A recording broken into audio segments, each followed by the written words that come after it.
It was early afternoon when I pulled up to our house, an old two-story farmhouse set out in the Kansas countryside surrounded by large fields of wheat and alfalfa. Before you ask, no, I'm not a farmer. For that matter, I wouldn't know one end of a tractor from another. The fields belong to someone else, thank God. My name is Bill Jacobs. Maybe you've heard of me or read some of my work.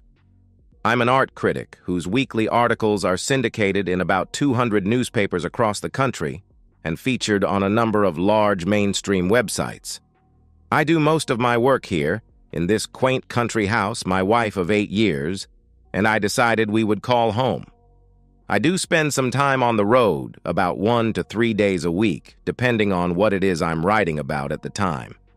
My wife, Denise, works as a surgeon at the county hospital located in what the locals here call a town. Don't get me wrong. They're good people. Honest, decent, hardworking folks who take care of their families and try to do right. The kind of people who look you in the eye when they shake your hand. It's just that the town isn't quite what I'm used to, having lived in Southern California most of my life. I met her at an exhibit in Los Angeles.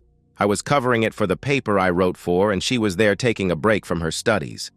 At the time, she was a student finishing her medical degree. I remembered that day as if it were yesterday. I was examining a piece of art, making notes on my pad when she approached me.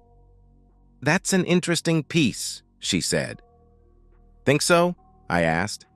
"Yes, I do," she responded. "What do you think?" Personally, I've seen more cerebral work done by 6-year-old children with crayons, I told her. "Don't you like abstract art?" she asked. "I like abstract art, okay," I said. "But this isn't abstract.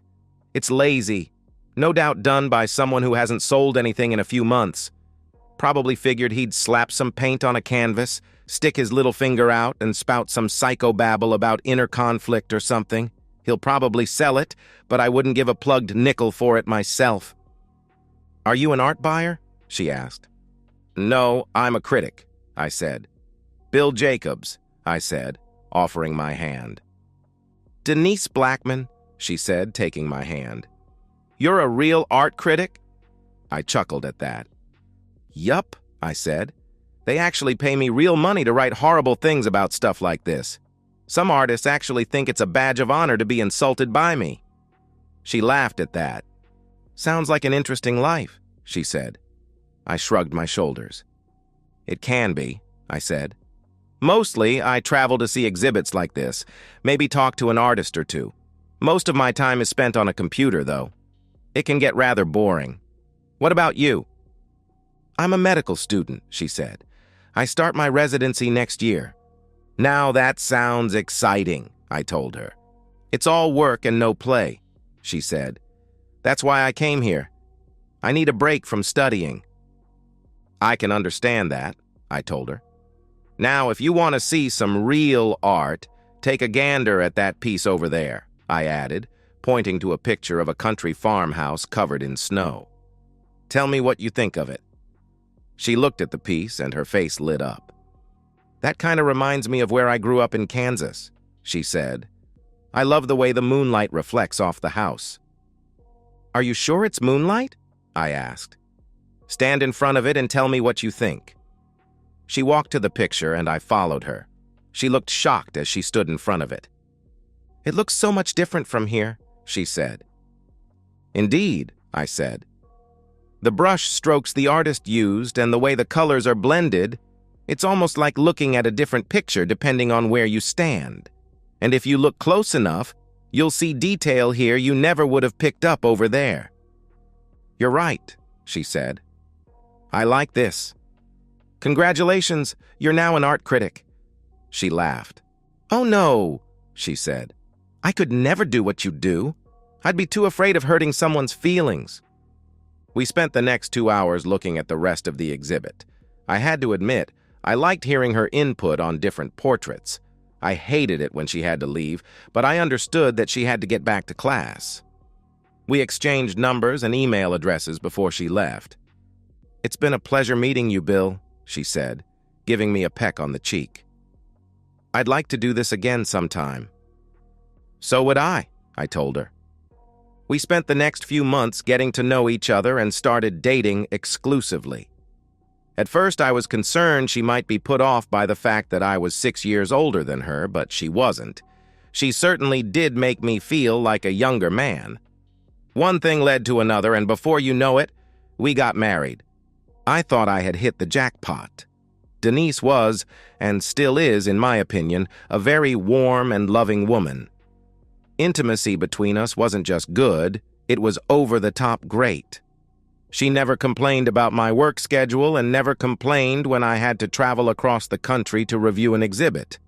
At the same time, her hours varied greatly as she worked through her 5-year residency. Sometimes she worked a normal day shift, but often had to work late or work after hours depending on what was going on.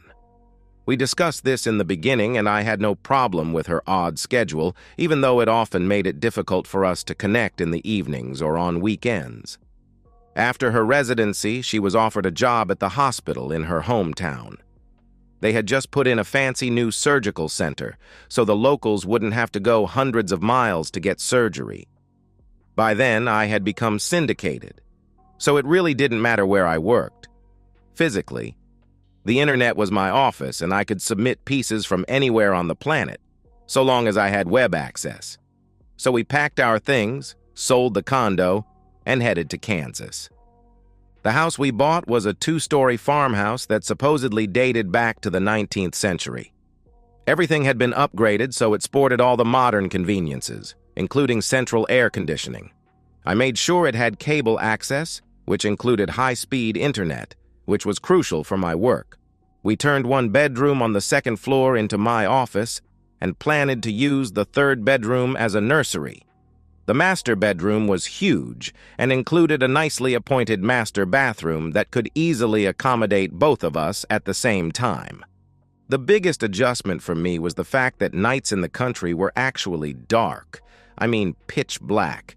You couldn't even see your hand if you put it in front of your face. This was a far cry from what I was used to in the bright lights of the big city. What I really loved, though, was the view of the night sky. I had never seen so many stars before in my life. I used to have a small telescope when I was a kid, and enjoyed looking through it at night, but nothing prepared me for this. Seeing my interest in the night sky, Denise surprised me with a nice 8-inch telescope that had all the accessories needed for taking pictures. Naturally, I thanked her that night in bed, repeatedly. It took a while for me to get the hang of astrophotography. There's a lot more to it than just pointing a camera and clicking. But I eventually figured it out, and soon, my office was adorned with pictures of planets, galaxies, and brightly colored nebulae. Denise had even taken a few to decorate her office. The most fun for me, though, was the nights Denise and I sat out back with the scope. After watching the stars for a while, we would often make love right there in the backyard, under the night sky. I felt like I was on top of the world. The first 7 years or so of our marriage seemed idyllic, at least to me. I had a good job I loved, a nice home, and a beautiful, loving wife. What more could a man want, I thought. We had even started discussing children. Denise had been on birth control and wanted to wait until she was more established, which I understood. Then I started seeing subtle changes in her. Her hours got longer and more erratic. She became short-tempered over the littlest things, and we argued over ridiculous issues. I figured it was the stress of her job, so I didn't say much. One year, she was asked to attend a medical conference in Wichita. The conference lasted 5 days, starting on a Monday. She seemed pensive and out of sorts before she left, but she wouldn't say why. I tried to make love to her the night before she left, but she begged off, claiming a headache. The next day, she left, promising to call me every night. I had a major exhibit to review that week in New York, and, looking at my itinerary, found that I could meet her in Wichita that Friday and come home with her. I hoped she would appreciate the surprise. The exhibit went well, and I managed to get my article done by my weekly deadline. Denise called every night as she promised, but I got the feeling that she would rather do anything other than talk to me. I decided not to say anything about the upcoming Friday. I figured that maybe we could even spend the weekend there. I got to the hotel where Denise was staying and looked all over for her, but couldn't find her. After verifying my identity, the hotel said she had not checked out of her room yet and might be in one of the conferences still taking place. So I placed a call. "Are you all right, Bill?" she asked in a quiet voice when she answered the call. "Yes," I said. "I thought I'd surprise you by stopping by on my way back from New York. I figured we could spend the weekend here and then go home together. Where are you? Are you in a seminar or something?" "Well, yes, I am," she said, sounding irritated. I could hear someone say something to her in the background, but I couldn't make out what was being said. I could tell Denise covered the phone so I couldn't hear her response, and wondered why she would do that. After a few moments, she uncovered the phone and spoke to me. "Listen, sweetie," she said. "That's so sweet of you to surprise me like this, but I'm afraid I won't be very good company right now." "Why's that?" I asked. "Well, I've been invited to observe a couple of procedures over at the hospital here by the head of surgery, so I'll be here for another day or so," she said. "I didn't know about it until just a couple of hours ago. I'm sorry. I'll be home Sunday night and we can make up for it then." "Yeah, okay," I said. "It's just that I've missed you all week." "I miss you too," she said. "Please go home and I'll see you Sunday night, okay? Promise." "Okay," I said. "See you then. Love you." "Love you too," she said. She didn't immediately close the connection, and I thought I heard her say something about dodging a bullet. It's possible I didn't hear her correctly, but that's what it sounded like. So I went back to the airport and caught a flight back home. To say I wasn't very happy was an understatement. For the first time in our married life, I began to wonder if she was cheating on me. Denise did get back on Sunday. Well, technically, it was actually Monday, at about 2:30 a.m. She tried to move quietly so as not to wake me up, but I was already awake. She put her suitcases in the closet, then went into the bathroom. She came out a few minutes later wearing a floor-length robe and climbed into bed. I couldn't help but notice the distinct odor of cigar smoke, aftershave, and something else when she tried to cuddle next to me. "Please go take a shower," I mumbled. "You smell like an ashtray." "I'm too tired to take a shower," she said. "Fine," I told her, getting up. "I'll go sleep on the couch." I grabbed my pillow and a blanket and headed downstairs. I didn't sleep too well that night, only drifting off a couple of times. I got up at 8 when Denise stumbled into the kitchen to start coffee. "Thought you were going to be home yesterday," I said. "I'm sorry," she said, wiping the sleep from her eyes. I could still detect the odor of cigars and aftershave, so I kept my distance. It went longer than I originally planned, and I had a hell of a time getting a flight last night. "Why were you such a sourpuss when I came in?" "Sorry. You know how sensitive I am to odors," I said. "I could smell cigar smoke and aftershave all over you when you came in this morning. What were you doing, anyway?" "Dr. Branstead took a smoke break on the way to the airport," she said. "I didn't even think that you might smell it on me." "And the aftershave?" I asked. "Was that his?" "Probably," she said. "You had to have been awful close to get it all over you like that," I said. "He gave me a goodbye hug when he dropped me off at the airport," she said. "That must have been some hug," I told her. "Look, nothing happened, all right?" she snapped. "You're mighty defensive over something that never happened," I said. "I just asked a simple question." "You're right," she said. "I'm sorry. I was wiped when I left there, and I was just too tired to even think about a shower when I got home." "So what's your schedule like?" I asked her. "I don't have to be at the hospital until 11 today. I'm meeting our new head of surgery, and then I have a couple of procedures this afternoon. I'll probably be late getting home." "All right. I'll order a pizza then. I'd better get to it and see what my week looks like." "Bill?" Denise said as I turned to go upstairs. "I really am sorry we didn't connect this weekend." "Me too," I said with a wry smile. Maybe next weekend. As predicted, Denise didn't get home until after 8 p.m., and of course, she was exhausted. I didn't complain too much as I knew how hard she worked. I had an exhibit to review in Denver that week, so between that and her flaky schedule, we saw very little of each other that week. We did manage, however, to spend some time together over the weekend, but I sensed there was something else on Denise's mind. About a month or so later, Denise announced that we were invited to a social function the hospital was holding. The reason, she said, was to introduce the new regional director. So I got my best suit cleaned and accompanied her to the event. Denise looked stunning in her black dress, which highlighted her figure quite nicely. It wasn't risque by any means, but she still looked good enough to eat. I was proud to escort my lovely wife to the dinner that night, and that's where I met the new regional director, Dr. George Branstead. He came up to us when we arrived at the event, and I noticed that he appeared to be a bit older than me, with a full head of dark hair that showed some gray at the temples. He filled out his suit nicely and looked like someone who worked out. I also noticed that he was about 3 inches taller than me and outweighed me by a good 20 pounds, all of which appeared to be muscle. I instantly recognized the aftershave he wore and the slight scent of cigar smoke that seemed to hang around him. "This must be the famous art critic Bill Jacobs," he said as he held out his hand. "I've heard a lot about you," he added as we shook hands. "In fact, I have you to thank for keeping me from making a bad decision." "How's that?" I asked. "Well, that article you wrote about the exhibit in Washington, D.C. a couple of years ago," he said.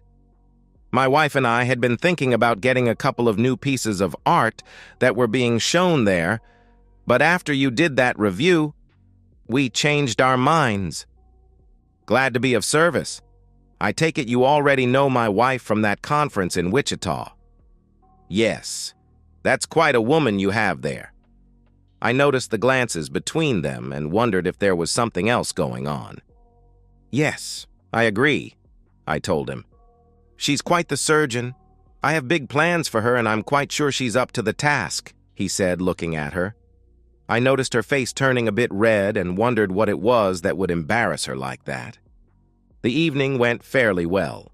Dinner was nice, and we heard from several higher-ups about Dr. Branstead, how wonderful he was, how much he did for the community, blah, blah, blah. Then we were dismissed to enjoy the open bar and the dance floor. Denise and I danced several times, and she took a turn or two with Dr. Branstead. I watched as they danced, and it seemed to me they were a little closer to each other than I considered appropriate. More than once, I saw him whisper something to Denise, causing her to laugh. A couple of times, she glanced my way after he said something to her, and I wondered what it was they were discussing. He escorted her back to me and made a show of offering her hand to me. "I think it only fits the good doctor to have the last dance with her husband," he said with a smirk. I thanked him and took Denise's hand.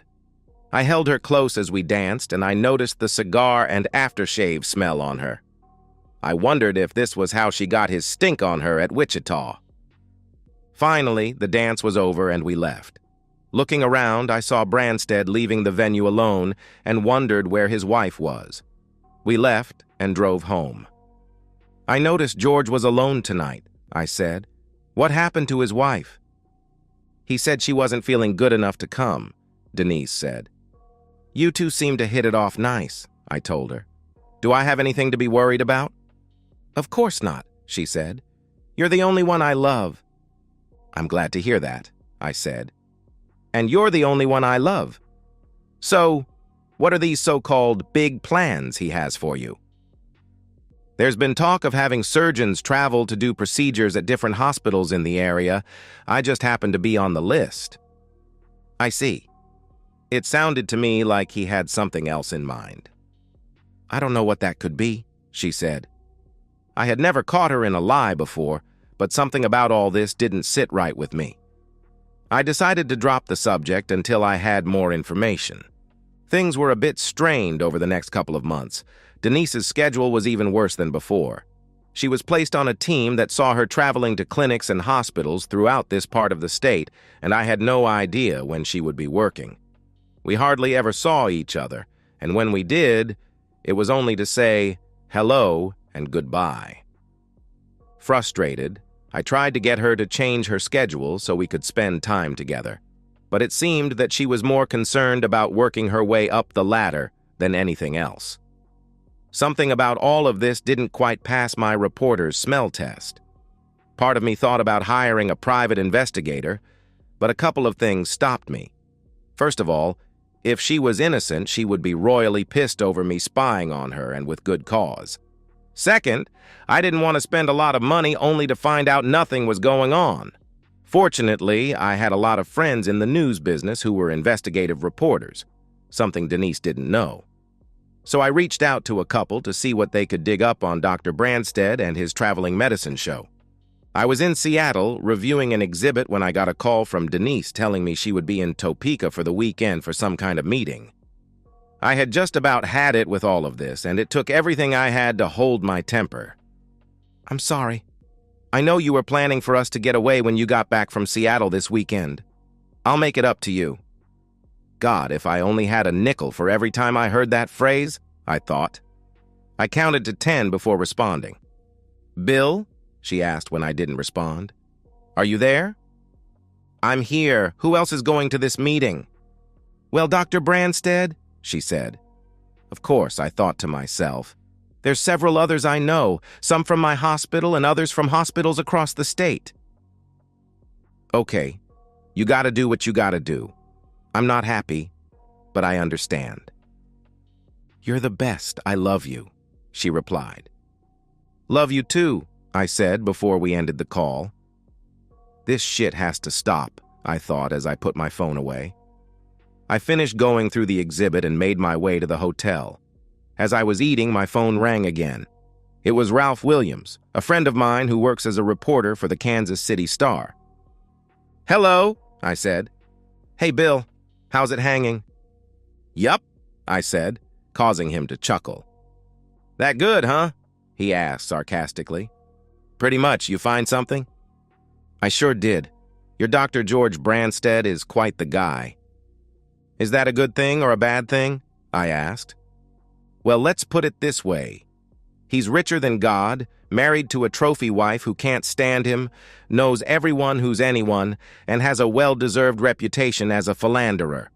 He loves married women, by the way, in more ways than one, if you catch my drift." "Unfortunately, I do," I said. "Rumor mill has it that he's currently seeing a cute little blonde-haired surgeon from the middle of the state," he said, causing my heart to sink. "You have a name for this blonde surgeon?" I asked. "No, I don't, but I can tell you she's a real corn-fed Kansas farm girl, cute as a button from the photos I saw." "Photos? You have photos?" "Yeah, sure do. They were spotted at a gathering of healthcare pros here a few weeks back. Looked pretty chummy with each other if you ask me."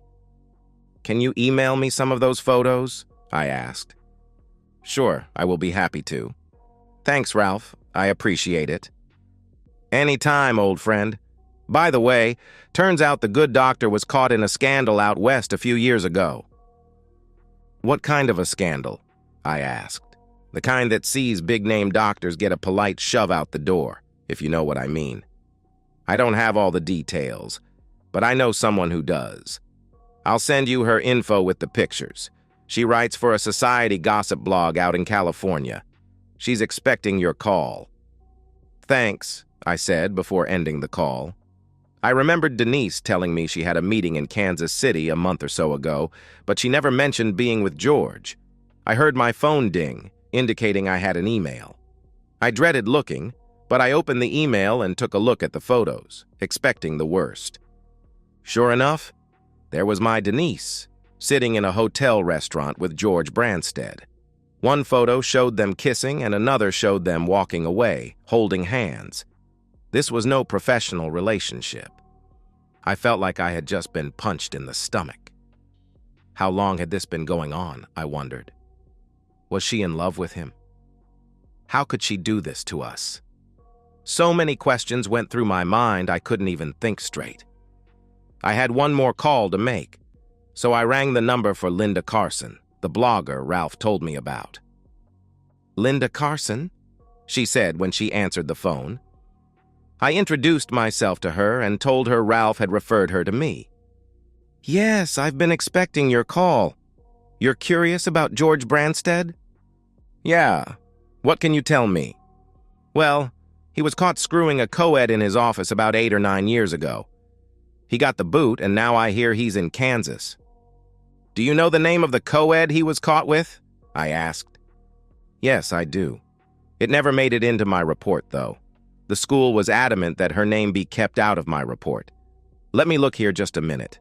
Ah, here it is. Denise Blackman. I thought I was going to get sick. Are you sure? I asked.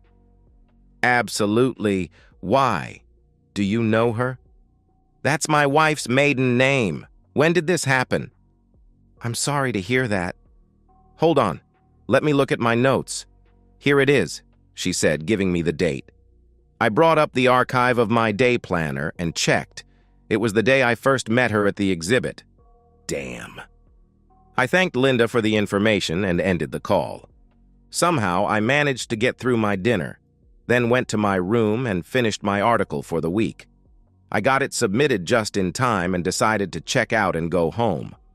I needed answers, but none came to me. I prayed that the situation would get resolved and we could move on.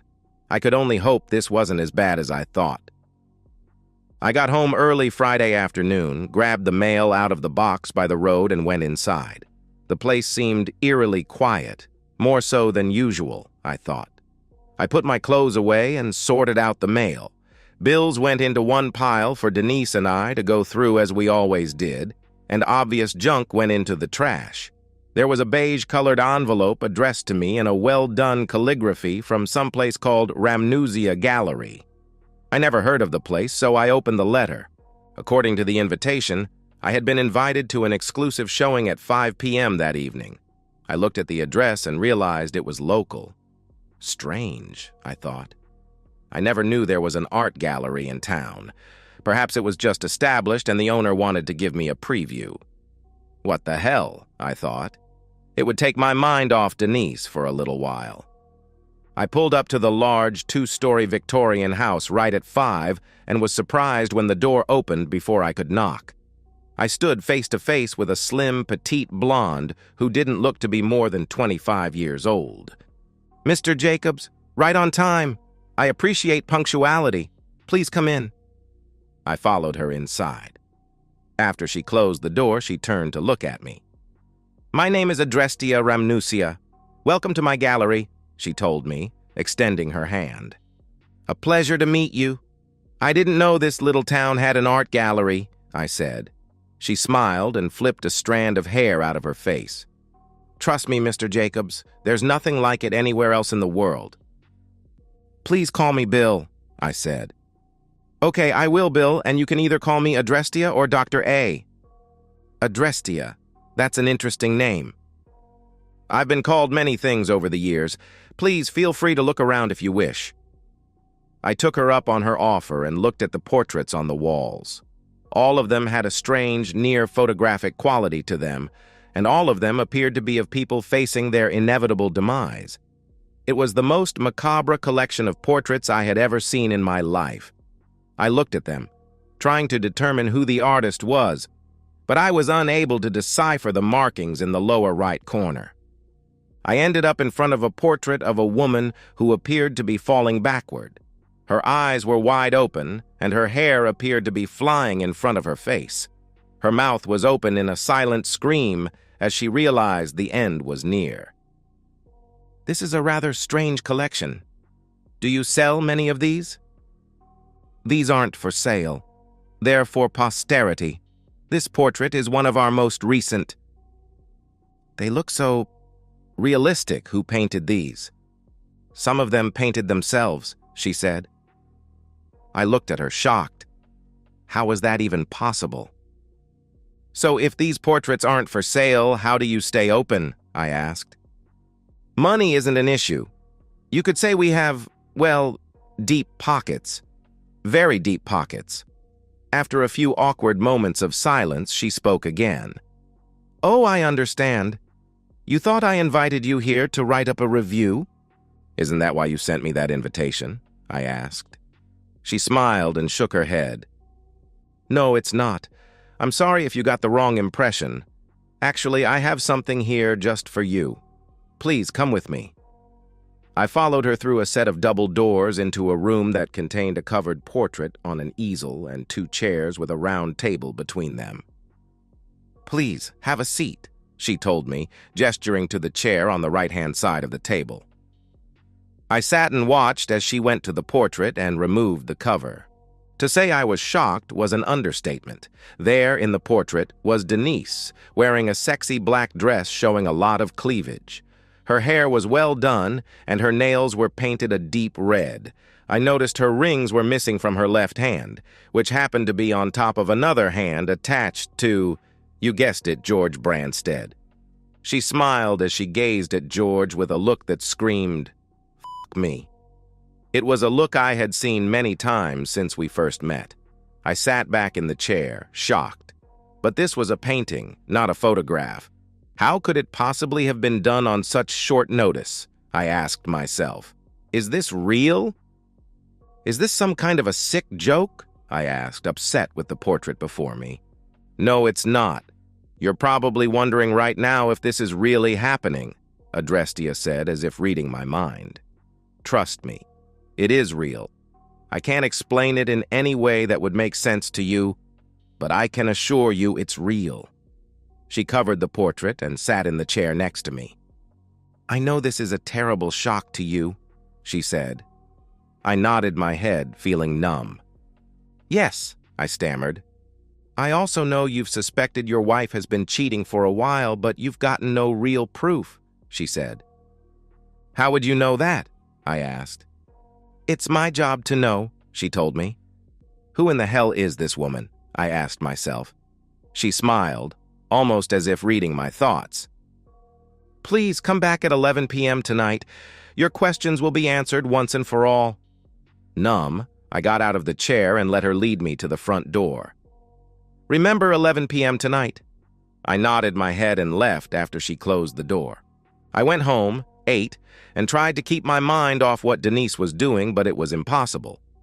I thought about drinking a beer, but decided I wanted to be clear-headed when I went back to the gallery. So I watched some television and tried to take a short nap. I finally dozed off for a bit and woke up just in time to brush my teeth and get to the gallery. The door opened just as I was ready to knock, and Adrestia motioned for me to come inside. I followed as she went into the private viewing room. After I sat down, she pulled the cover off the portrait. I was shocked to see Denise, naked, riding George Branstead. What kind of trickery is this? I looked at Adrestia, confused. Please, come into my office, she said. I got up and followed her up the stairs. I looked around when we entered her office. There were shelves filled with what looked like ancient books and scrolls. A computer monitor sat on her desk, and another large monitor was attached to the wall. She made a cup of tea, handed it to me, and sat behind her desk as I took a sip. Strangely enough, I felt somewhat better. What's going on? How could that portrait have changed? Perhaps this will help make things clear for you, she said.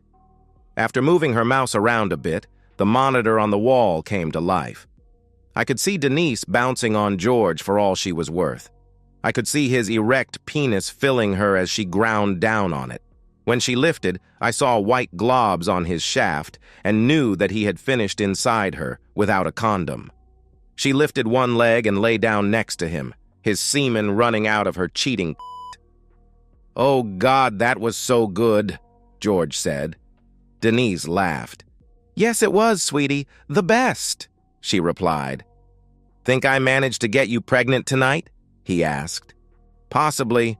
I quit taking my birth control, and I've been careful about not letting Bill intimate with me lately. He laughed. Think he'll believe it's his child? He asked her. I hope he does, she replied. Why do you stay with that loser? He asked her. Why do you stay with your wife? She asked in response. You think he suspects something? George asked. No, he doesn't, she told him. He believes whatever I tell him. I had seen and heard enough. I saw her phone on the nightstand and called her. I could see her phone light up as the call went through. She picked it up, looked at it for a moment, then declined the call and put it back. "Who was that?" George asked. "Him. Probably just got back from Seattle. Now come over here and intimate with me again." He started to get above her, but I called her phone again, interrupting them. Denise grabbed the phone, declined it, and tossed it back on the nightstand, this time extending her middle finger. "What did you do that for?" George asked. "'Cause he's pissing me off," she said. I was about to research the number to their hotel when Adrestia handed me a piece of paper. "Here's the number to their hotel. They're registered in room 625 as Dr. and Mrs. George Branstead." Pissed, I thanked her and dialed the hotel. When I got the receptionist, I asked for room 625.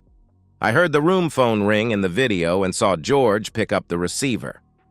"Hello?" he said. "Put my wife on the phone right now," I growled. As I watched, he looked at the receiver and slowly handed it to her. "It's for you," he said quietly. Denise took the receiver and answered. I could tell she wasn't too happy, but I didn't care. "Hello?" she said quietly.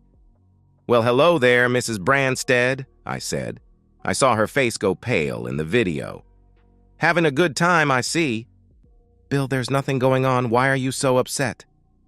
"Why are you being intimate with Branstead? Why did you register as Mrs. Branstead? Did you divorce me without saying anything?" "Bill, nothing happened," she said. "Bull***, I told her.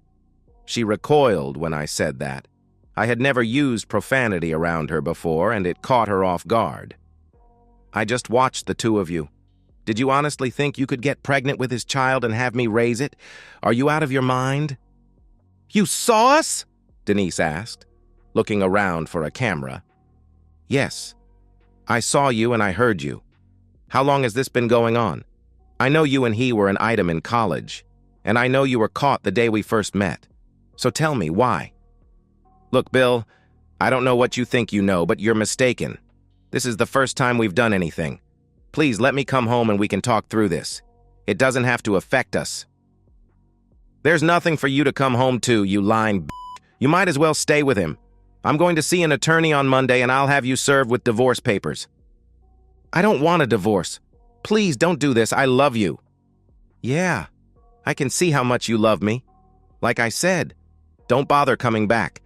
I don't ever want to see your face as long as I live." I ended the call and watched as she handed the receiver back to George, tears falling down her face. "I gotta go," she said, scrambling for her clothes. "I gotta fix this with Bill." "Why?" George said. "I could hear him on the phone. He's divorcing you. That frees you up." She shook her head. "I gotta make this right with him," she said as she dressed. George got out of bed. "Well then, I'll drive you. You're in no shape to drive and there's no telling what he'll do to you." "Bill would never hurt me," she said. "Under normal circumstances, probably not. But he just caught you cheating on him. There's no telling what he'll do. Does he own a gun?" She shook her head. "No," she said. "Still, I'm driving you home and that's all there is to it," he said. As we watched, they dressed, then packed up and left the room. I noticed her rings were still sitting on the nightstand where she had left them. I looked at Adrestia before speaking. "How did you get that camera into their room?" I asked. "Trade secret. Did you mean what you said about not wanting to see her face again?" I nodded my head. "Yes," I said. She closed her eyes for a moment before speaking. "Very well. Why don't you go home and try to get some rest?" "Maybe I should," I said. She took my head in her hands and I felt a giddy warmth spread throughout my body. "Things will get better, trust me," she said. Strangely enough, I did. I left her office and went home. Denise was right. I didn't have a gun, but I did have a nice Louisville Slugger. I laid down on the couch and set the bat on the floor next to me. I woke up when I heard pounding on the front door. I rubbed the sleep out of my eyes and looked at the clock. 6:30 a.m. I wondered if it was Denise and her lover, and was surprised when I saw a Kansas state trooper on my porch. "Mr. Jacobs?" he asked. "William Jacobs?" "Yeah, I'm Bill Jacobs," I told him. "I'm sorry to inform you, sir, but your wife is dead," he told me. "Dead? How? When?" I asked. "She was in a car belonging to one Dr. George Branstead when they encountered a freak tornado on the highway. The trooper who witnessed it said the tornado hit, picked the car up, and slammed it on the ground about a half-mile away. No one survived. I'm sorry, sir. Her body has been transported to the county morgue." "Thank you," I said, numb. I wondered if Adrestia had anything to do with that, then dismissed the notion. How could she have conjured up a tornado in the middle of nowhere? I showered, dressed, and headed for the county morgue to identify her. While there, I spoke with the trooper who called it in. "Strangest thing I ever saw. There wasn't even a cloud in the sky. Tornado just appeared out of nowhere, picked the car up like it was nothing, slammed it down on the ground a half-mile away, then dissipated. Whole thing took just a few seconds. Sorry for your loss." I nodded my head. "Thanks," I said. My next stop was to the gallery. As before, Adrestia opened the door before I could knock. "Please, come into the viewing room," she said. We went inside and she uncovered the portrait. There was Denise's face, her eyes wide open, her mouth open in a silent scream.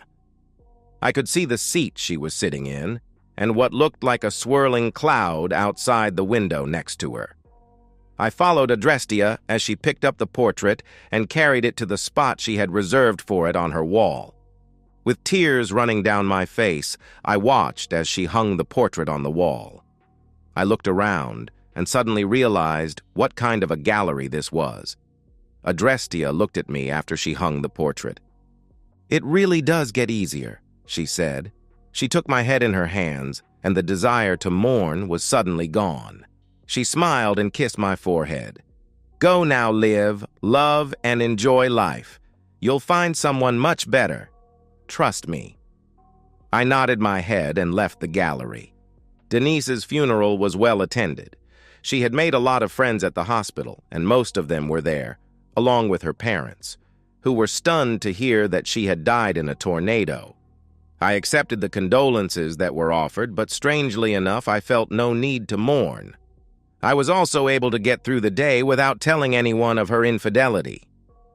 When the funeral was over, I drove to the gallery, but was shocked to see the building was gone. I parked the car and looked at the lot, now covered with weeds. I verified the address and looked around, but didn't see anyone else out and about. Was it all a dream? I asked myself. "No," I heard Adrestia's voice say in my head. "It was real," she said in my mind. I nodded my head and went back home. For some strange reason, I decided to keep the house. There was something calming about being out in the country, and to be honest, I liked the night sky. I spent some time exorcising Denise's presence from the place, giving her stuff away to members of her family. They were good people, and we still got along well, strangely enough. About 6 months later, I was in the front room when I heard a knock on the door. I opened it to see an attractive brunette wearing a t-shirt and a pair of short shorts. "Yes?" I asked. "May I help you?" "Mr. Jacobs?" she asked. I nodded my head. "Yes, that's me," I said. "I'm Kirsten Smith, formerly Kirsten Branstead," she replied. "Please come in. What can I do for you?" "I just wanted to thank you," she said. "For what?" I asked her. "Well, it was my husband who died in that car with your wife," she said. "I had nothing to do with that tornado. I don't know why you're thanking me." "I know you didn't have anything to do with the tornado. I wanted to meet you ever since you reviewed my piece at that exhibit in Los Angeles, the one with the country house." Suddenly, I remembered. She lifted a box and handed it to me. I took it and invited her inside. "Please have a seat. Would you like something to drink? A Coke, perhaps?" "Coke would be fine," she said. I grabbed her a cold Coke and opened the box. Inside was the picture I reviewed the day I met Denise. "Does it look familiar?" she asked. "Yes, it's the picture I reviewed all those years ago," I said. "Look closer," she said. I did, and suddenly it hit me. It looked very much like my house. "Is this?" I began. She smiled. "I use this house as the model, and I want you to have it." "That's very nice. But why?" I asked. "Well, it's strange. Everybody put me down for wanting to be an artist. Even George, they all said I'd never get anywhere as an artist. Then you wrote that really nice review. You were the only one who ever said I have any talent." I framed that review and hung it up on the wall next to the picture. After George died, I was going through everything, and I heard this little voice in my head tell me to give it to you. I thought I was just hearing things, but the voice kept coming back. I even heard it in my dreams, so I finally decided to pack it up and bring it. "Well, that's very nice of you to do. I'll definitely hang it up. What are you doing now, by the way?" "Not much of anything. I really don't need to work anymore now that I've got George's money, and I was thinking I might start painting again." I nodded my head. "Do you have someplace to work?" I asked her. "Not yet," she said. "Well, there's a lot of space in the building out back. It's got electricity, and I can set it up so you can work there if you want." "You do that?" she asked, shocked. "What the hell? I'm not doing anything with it, so it might as well get put to good use." She wrapped her arms around me and thanked me several times. I took her out and showed her the space. "This would be perfect," she said. "I'll need to put in some heat and air conditioning. It gets awful hot out here in the summertime and cold as hell in the winter, but I think it would work well for you." "I'll pay you rent for it," she said. I shook my head. "Don't worry about it. If you don't mind keeping an eye on the place while I'm gone, that would be payment enough." Kirsten practically lived in the workspace I set up for her, and it felt good to know someone would be around when I was gone. We got to know each other quite well, and I gave her the run of the place. One thing led to another, and after a few months, she was essentially living in the house, and yes, in my bed. A few months after that, we got married. On our wedding night, I thought back to the last thing Adrestia said to me. "You'll find someone much better. Trust me." And so, we've reached the end of today's story. Was it what you expected, or did it take a twist you didn't see coming? I'm curious to hear your thoughts. Share them in the comments below, and let's get a conversation going. If this story kept you hooked, make sure to hit that like button. And if you're new here or just haven't subscribed yet, now's the perfect time to join our community. I bring you fresh, captivating stories every day, so click that subscribe button and turn on notifications so you never miss out. Thanks for watching, and I'll see you in the next one.